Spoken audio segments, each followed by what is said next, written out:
எப்படி இருக்கு பார்த்தீங்களா? செம்ம டேஸ்ட்டாக இருக்கும். நீங்களும் இதே மாதிரி செஞ்சு இதோட டேஸ்ட்டு எப்படி இருக்குன்னு பாருங்கள். செம்ம டேஸ்ட்டாக இருக்கும்.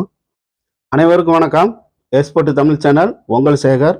இன்றைக்கி என்ன பார்க்க போகிறோம்னா கருணக்கிழங்கு ஃப்ரை. செம்ம டேஸ்ட்டாக வெரி ஈஸியாக செய்கிறோம். சமைக்கிறோம், ருசிக்கிறோம். வாங்க. இப்போ என்ன பண்ணுறோம், இந்த கருணக்கிழங்கை தோலை மட்டும் வெட்டி எடுத்துக்கிறோம். இந்த கருணக்கிழங்கு அவ்வளோ டேஸ்ட்டாக இருக்கும். இப்போ என்ன பண்ணுறோம், நல்லா அழகாக கொஞ்சம் திக்னஸ் வச்சு கட் பண்ணிக்கிறோம். சரிங்களா? இது மாதிரி அழகாக கட் பண்ணிங்க. ரெண்டு ரெண்டாக வெட்டி எடுத்துக்கிறோம். இது மாதிரி இருக்கட்டும். இதை இப்போ நல்லா கழுவி எடுத்துட்டு நம்ம அவிச்சு எடுத்துக்கிறோம். சரிங்களா? இதை இப்போ நம்ம கழுவி எடுத்துக்கிறோம். அடுப்பை பற்ற வச்சுக்கிறோம். இதை அவிச்சு எடுக்கிறதுக்கு கொஞ்சம் போல் சால்ட்டு போட்டுங்க, கொஞ்சம் மஞ்சத்தூள் போட்டுங்க, ஒரு 1/4 டீஸ்பூனு மஞ்சத்தூள் போட்டுங்க.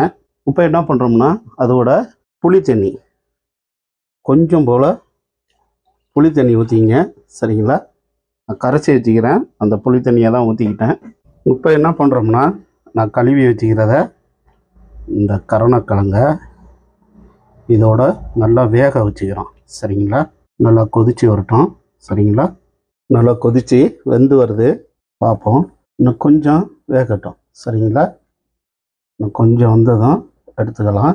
இன்னும் கொஞ்சம் வேகட்டும். வந்துடுச்சு, சூப்பராக வந்துடுச்சு. இப்போ தண்ணியை வடிகட்டி எடுத்துக்கோம்.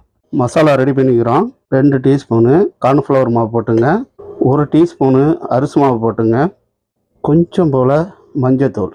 சரிங்களா? 1 டீஸ்பூனு கரம் மசாலா போட்டுங்க, காஷ்மீரி சில்லி பவுடர் 1 டீஸ்பூனு, மிளகாத்தூள் 1 டீஸ்பூன் போட்டுங்க, மல்லித்தூள் 1 டீஸ்பூன் போட்டுங்க, பெப்பரு 1 டீஸ்பூனு. சரிங்களா? ஜீரகத்தூள் 1 டீஸ்பூன் போட்டுங்க, இஞ்சி பூண்டு பேஸ்ட்டு. சரிங்களா? நல்லா 1 டீஸ்பூன் போட்டுங்க. இப்போ என்ன பண்ணுறோம்னா கரைச்சி வச்சுக்கிறேன் நல்லா திக்காக புளி தண்ணி கொஞ்சமாக சேர்த்து இதை நல்லா பிசைஞ்சு எடுத்துக்கிறோம். சரிங்களா? நல்லா இந்த மாதிரி கையை வச்சு பிசைஞ்சு எடுத்துங்க. கண்டிப்பாக புளி தண்ணி சேர்த்துங்க. புளி சேர்க்கலைன்னா லெமன் சேர்த்துக்கலாம். சரிங்களா? சால்ட்டு போட்டுங்க. சால்ட்டு பிசைஞ்சு எடுத்துக்கிறோம். சரிங்களா? நல்லா இந்த பதத்துக்கு எடுத்துங்க. கிழங்கு எடுத்து இந்த மாதிரி 2 சைடும் இப்படி தடவி விட்டுங்க. சரிங்களா? இந்த மாதிரி மசாலாவில் தடவி ஒரு ஓரமாக வைங்க. சரிங்களா? நம்ம ஆயிலில் எடுத்து போடுறப்போ கரெக்டாக நம்ம எடுத்து போட்டுக்கலாம். சரிங்களா? இந்த கிழங்குல மசாலா ஃபுல்லாக இருக்கணும். சரிங்களா? இந்த மாதிரி ஓரமாக எடுத்து வைங்க. நான் இப்போ எல்லாத்தையும் எடுத்து வச்சுக்கிறேன். அதே மாதிரி நான் இப்போ மசாலா தடவி எடுத்துக்கிட்டேன். கிட்ட ஒரு 10 நிமிஷம் இருக்கட்டும், இதே மாதிரி இருக்கட்டும். சரிங்களா? அதுக்கப்புறம் நம்ம ஆயிலை சூடு பண்ணி பொரிச்சு எடுத்துக்கிறோம். சரிங்களா? இப்போ அடுப்பை பற்ற வச்சுக்கிறோம். போதுமான ஆயில் ஊற்றிங்க சுற்றுலையும். சரிங்களா? ரெடியாக இருக்கட்டும். கொஞ்சம் சூடாகட்டும். நல்லா ஆயில் சூடாகிட்டு கருவேப்பிலைய ஒரு 4 கத்து கருவேப்பிலைய இந்த மாதிரி போட்டுங்க.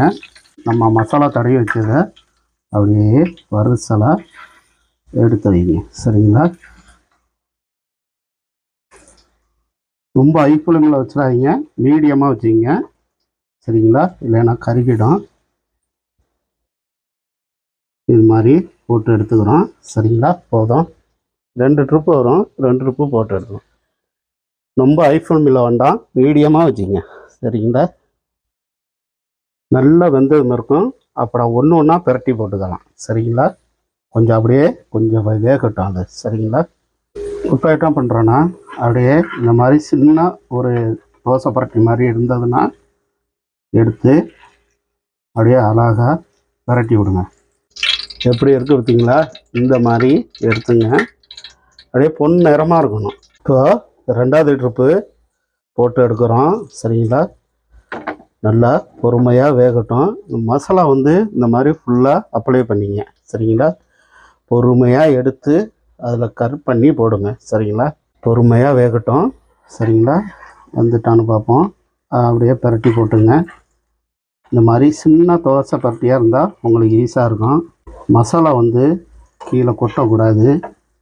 அந்த மாதிரி நம்ம எடுத்த மாதிரியே கரெக்டாக எடுத்துங்க. சூப்பராக வெந்துடுச்சு. இப்போ இதையும் நம்ம எடுத்துக்கிறோம் சரிங்களா. எப்படி இருக்குது பாருங்க சரிங்களா. இப்போ ஒரு பாத்திரத்துக்கு மாற்றி காட்டுறேன், செஞ்சு சாப்பிட்டு பாருங்கள்.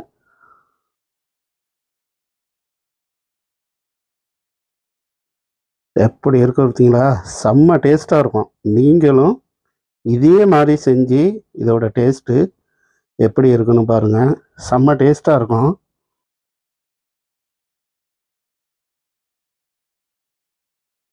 நீங்களும் இதே மாதிரி இந்த கருணக்கிழங்கு ஃப்ரையை செஞ்சு சாப்பிட்டு பாருங்கள். செம்ம டேஸ்ட்டாக இருக்கும். வெரைட்டி ரைஸுக்கு அவ்வளோ டேஸ்ட்டாக இருக்கும்.